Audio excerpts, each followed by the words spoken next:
nome é José Snipe Moura de Souza e o meu texto é da peça Vento Forte para o Papagaio Subir, de José Celso Martinez Corrêa. Eu vou fazer o João.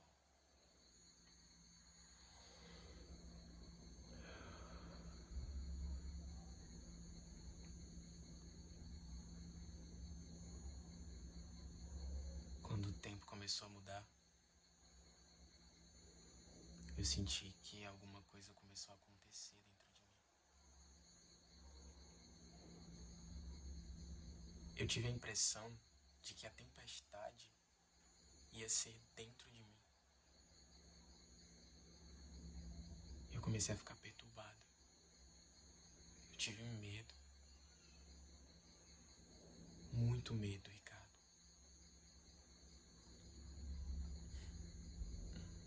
O vento. Eu sempre gostei muito do vento. Lembra quando a gente empinava o papagaio?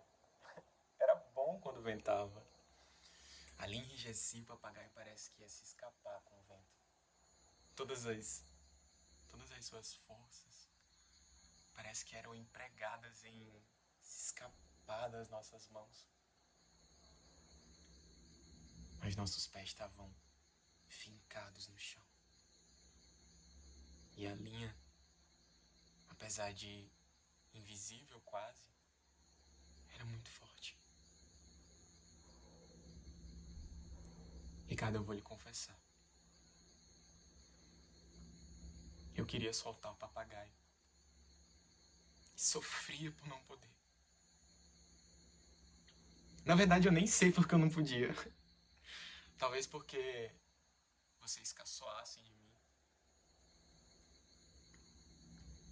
Pois bem, hoje quando começou a ventar,